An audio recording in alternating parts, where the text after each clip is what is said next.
కేంద్ర ఎన్నికల సంఘం ప్రతిష్టాత్మకంగా చేపట్టిన స్పెషల్ ఇంటెన్సివ్ రివిజన్ ఎస్ఐఆర్ ప్రక్రియపై ఓటర్లకు అవగాహన కల్పించడంలో రాష్ట్ర ప్రభుత్వం అధికారులు ఘోరంగా విఫలమయ్యారని పటాన్చెరు శాసనసభ్యులు గూడెం మహిపాల్ రెడ్డి తీవ్రస్థాయిలో ధ్వజమెత్తారు. సోమవారం పటాన్చెరులోని జిఎంఆర్ కన్వెన్షన్ సెంటర్లో ఏర్పాటు చేసిన మీడియా సమావేశంలో ఆయన మాట్లాడారు. ఈ నెల 12న పటాన్చెరుకు మాజీ మంత్రి హరీష్ రావు రానున్నట్లు ఎమ్మెల్యే ప్రకటించారు.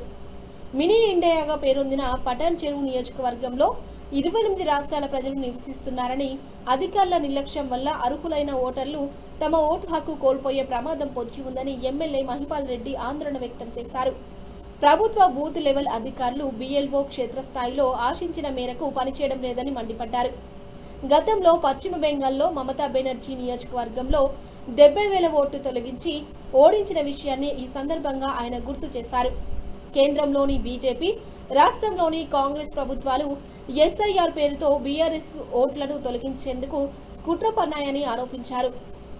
రాబోయే బల్దియా ఎన్నికల్లో సైబరాబాద్ మున్సిపల్ కార్పొరేషన్ పరిధిలోని 9 డివిజన్లలో బీఆర్ఎస్ క్లీన్ స్వీప్ చేయడమే లక్ష్యంగా పనిచేయాలని కేడర్కు పిలుపునిచ్చారు.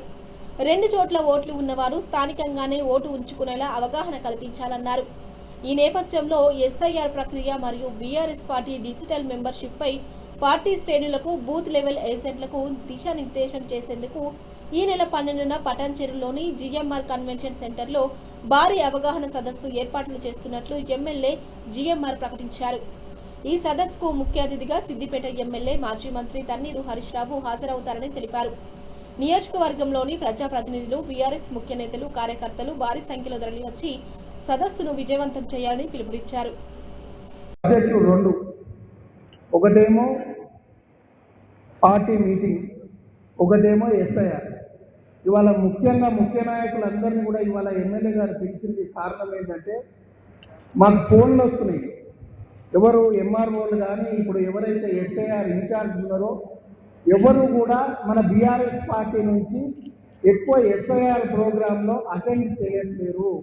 బూత్ లెవెల్లో మన వాళ్ళు ఏదైతే ఫామ్స్ ఇవ్వడానికి ఇంటింటికి పోతున్నామో ఎవరు కూడా మన సైడ్ నుంచి కొంచెము ఎంకరేజ్ చేస్తలేరు. ఆ ఫామ్స్ ఇచ్చోట్ల మనం ఎంబడి తిరుగుతలేము అని చెప్పి ఎమ్మెల్యే గారికి, అదే రకంగా నేను కూడా పార్టీ తరఫున ఇన్ఛార్జ్ ఉన్నా కాబట్టి నాకు కూడా ఫోన్ చేసి చెప్పడం జరిగింది. ఇప్పుడు మీరు ఒక్కసారి అబ్జర్వ్ చేస్తే మీ అందరికీ ఫామ్స్ ఇస్తే మనము ఎవరైతే ఇన్ఛార్జ్లను పెట్టామో ఎస్ఐఆర్ నుంచి వాళ్ళ సంతకాలు తీసుకున్నాం. మరి వాళ్ళని సంతకాలు తీసుకున్నప్పుడే మనం వాళ్ళకి చెప్పినాం, ఈ నెల రోజులు మీరు టైం ఇవ్వాలి, పార్టీకి టైం ఇవ్వాలి. ఎవరైతే బూత్ లెవెల్ ఏజెంట్ వస్తారో వారు ఎంబడి పోయి మనం ప్రతి ఒక్క ఇంటికి కట్టి ఆ ఫామ్స్ ఇచ్చి మళ్ళీ తర్వాత ఆ ఫామ్స్ అన్నీ కూడా కలెక్ట్ చేసుకొని మళ్ళీ అన్నట్టు ఏదైతే రివిజన్ ఉంటుందో, అంటే కొంతమందికి ఓట్లు రాకపోవచ్చు, రావచ్చు, ఇవన్నిటిని కూడా మనం దగ్గరుండి చూసుకోకపోతే పెద్ద ఎత్తున నష్టం జరుగుతుంది పార్టీకి. ఇది ఎలక్షన్కి ఏ రకంగా అయితే కష్టపడతామో ఈ నెల రోజులు మనం కష్టపడి మన ఓట్లు కనుక మనం కాపాడుకుంటే మనము రేపు పొద్దున పార్టీకి ప్లస్ మనందరికీ కూడా మంచి జరుగుతుంది. ముఖ్యంగా జిహెచ్ఎంసీ పరిధిలో అసలు ఎవరు కూడా, మొన్ననే నేను తెల్లాపూర్ సోమన్నకు ఫోన్ చేసిన, ఇస్నాపూర్ చైర్మన్ గారికి కూడా చేసిన, ఎవరు పోతలేరు, మరి మీరు అందరూ అటెండ్ కాకపోతే ఇబ్బంది అవుతుందని. ఎందుకంటే మనం ఆ ఓటు కాపాడుకుంటే మనం రేపు ఆ ఓటు వేయించుకుంటాం. ఇప్పుడే శ్రీకాంత్ గారు అన్నారు, కాంగ్రెస్ పార్టీ వాళ్ళు ఎప్పుడు లేనట్టు ఐడి కార్డులు ఇచ్చి మరీ వాళ్ళని దిప్పుతుర్రంటే, మరి కాంగ్రెస్ పార్టీ లాంటి వాళ్ళే అంత సీరియస్ తీసుకున్నప్పుడు మనం ఎందుకు సీరియస్గా తీసుకుంటలేము? మనం బూత్ లెవెల్ ఎవరినైతే సంతకం తీసుకున్నామో మరి వాళ్ళని అడిగే కదా వాళ్ళ సంతకాలు తీసుకున్నది. వాళ్ళందరినీ వాళ్ళ వెంబడి పెట్టాల్సిన బాధ్యత మన మీద ఉన్నది. మీ అందరికీ తెలుసు, ప్రతి బూత్కి మనం 3 పేర్లు తీసుకున్నాం. రాష్ట్రం అంతా 2 పేర్లు తీసుకుంటే మనం ఒక్క కాన్స్టిట్యున్సీలో ఎమ్మెల్యే గారు నేను డిస్కస్ చేసుకొని 3 పేర్లు తీసుకున్నాం. ఎందుకు తీసుకున్నాము? ఒక పెద్ద మనిషిని ఎంబడి పెట్టాలి, 2 యూత్ని తీసుకోమంటారు కాబట్టి యూత్ ఒక్కోసారి పని చేస్తుంది, చేయరు, వెనక ఒక పెద్ద మనిషి ఉంటేనే మంచిదని ఒక పెద్ద మనిషిని పెట్టారు. ఇప్పుడు మీరు వచ్చిన వాళ్ళందరూ కూడా ఇక్కడ పెద్ద మనుషులే. మీరందరూ ఎంబడిపడి ఆ యూత్ ఎవరైతే పేర్లు తీసుకున్నామో వాళ్ళని సంతకాలు పెట్టారు కాబట్టి వాళ్ళు మన పార్టీ తరఫున బాధ్యత తీసుకొని కంపల్సరీ బిఎల్ఓ ఆ ఆఫీసర్ ఎంబడి ఈ ఏజెంట్ తిరిగే విధంగా మన అందరం 12వ తారీఖు మీటింగ్ మీద 3 అంశాల మీద చెప్పడం జరిగింది. అంతా అవగాహన వచ్చింది అనుకుంటా ఉన్నాను. మనకు మన ముందున్న జటిలమైనటువంటి సమస్య ఏంటంటే మొన్ననే జరిగిన 2-3 నెలల కింద జరిగిన పశ్చిమ బెంగాల్ ఎలక్షన్లో ముఖ్యమంత్రి కాన్స్టిట్యూన్సీలోనే 70,000 ఓట్లు తీసేసి ఆమెను ఓడగొట్టడం జరిగింది. ఇది ఎగ్జాంపుల్గా కాదు చెప్తాం. ఆ విధంగా మొదలే మనం జాగ్రత్త పడాలి. 2002లో జరిగినటువంటి ఒక ఎస్ఐఆర్ ఇంచుమించు 24-25 సంవత్సరాల కింద జరిగినటువంటి ఒక సర్వే ఇది. మళ్ళీ ఇవి 20 సంవత్సరాలకు వస్తుందో ఎప్పుడు వస్తుందో తెలియదు.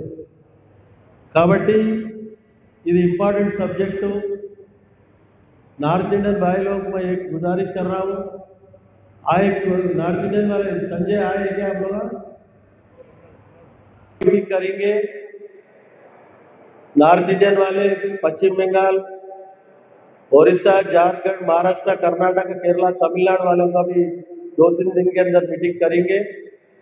उसका हिंदी में एक पॉम्पलेट छप के घर घर को भेजने का भी इंतजाम कर रहा हूँ मैं। 2-3 गाड़ियाँ देके घर घर घूमना आप लोग। अभी రేపు 2-3 రోజులలో మీకు డేట్ ఇచ్చి ఈవినింగ్ అవర్స్ మీటింగ్ పెడతాం. మన మీటింగ్ పెట్టి క్యాన్సిల్ అయింది కాబట్టి 2-3 రోజులలో మీటింగ్ పెడతాము. ఎక్కువ బొల్లారం, బొద్దపల్లి, ఇస్నాపూర్, పటాన్చెరు, బండల్గూడ, రామచంద్రాపూర్లో ఉండడం జరిగింది. వాళ్ళందరికీ గిట అదర్ స్టేట్ వాళ్ళ మీటింగ్ గిట పెట్టి వాళ్ళకి అవగాహన కలిగించి ప్రతి ఇంటికి హిందీలో, ఇంగ్లీష్లో, తెలుగులో 3 భాషలలో పాంప్లెట్ కొట్టి వారికి పంపించడం జరుగుతూ ఉన్నది. వాళ్ళు చెప్పిన కంప్లైంట్ ఏంటంటే మనకు ఫామ్ నింపడానికి ఇబ్బంది అవుతూ ఉన్నదని చెప్తా ఉన్నారు. ఇప్పుడే నేను అఫీషియల్తోని ఎంఆర్ఓలు, డిప్యూటీ కమిషనరు, మన బిఎల్ఓ సూపర్వైజర్స్తో మీటింగ్ పెట్టడం జరిగింది. రేపు మళ్ళీ వాళ్ళ మీటింగ్ అఫీషియల్ మీటింగ్ ఇటు ఉంది కలెక్టర్ తోటి. వారికి చెప్పడం జరిగింది ఇంగ్లీష్లో, తెలుగు లేకున్నా ఇంగ్లీష్లోనే ఫిలప్ చేయాల ఫామ్ అది అని చెప్పడం జరిగింది. వాళ్ళు పూర్తి అవగాహన పెట్టి వాళ్ళకు డైరెక్షన్స్ ఇవ్వడం జరుగుతూ ఉంది. ఈ ఓటర్ నమోదు మీద ప్రత్యేకంగా శ్రద్ధ వహించి రేపు గ్రేటర్ ఎలక్షన్స్ మన దగ్గర 2 మండలాలు ఉన్నాయి. మండల elections, MLA elections, MP elections ఇవన్నీ దీని మీదనే ఆధారపడి ఉంటాయి. కాబట్టి మనందరి సహకారంతో ఇక్కడ ఉన్న వాళ్ళందరి సహకారం కష్ట ఫలితం 5 మున్సిపాలిటీలు స్టేట్లో ఎక్కడ లేని విధంగా గెలుచుకోవడం జరిగిందని మీ అందరికీ ధన్యవాదాలు తెలియజేస్తా ఉన్నా.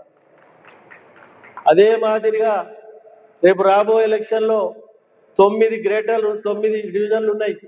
ఇంకా 4-5 పెరుగుతాయని చెప్తా ఉన్నారు. 5కి 5, 9కి 9 ఇంకా పెరిగే డివిజన్లు గిట తప్పకుండా మనం అందరం కలిసి ఒక టీం వర్గా పనిచేసి పటాన్చెరు నియోజకవర్గంలో ఉన్న గ్రేటర్ డివిజన్లన్నీ ఒక్క చేయి జారకుండా మిలిటరీ సోల్జర్ లేక పనిచేసి అన్ని గెలిపించుకోవడానికి మనం అందరం ప్రయత్నం చేయాలని చెప్పి అందరికీ విజ్ఞప్తి చేస్తా ఉన్నాను సోదరులారా. ఆ విధంగా చేసినట్టయితే రేపు రాబో కాలంలో మన ప్రాంత అభివృద్ధికి, మన కార్యకర్తలకు, మనకు అందరికీ సరైన రీతిలో న్యాయం జరుగుతుందని కూడా తెలియజేస్తా ఉన్నాం. ఈరోజు బీజేపీ, కాంగ్రెస్ ప్రభుత్వం చేస్తున్నట్టు మాటలు తప్ప చేతలేం లేవు. కాబట్టి దయచేసి దీన్ని దృష్టిలో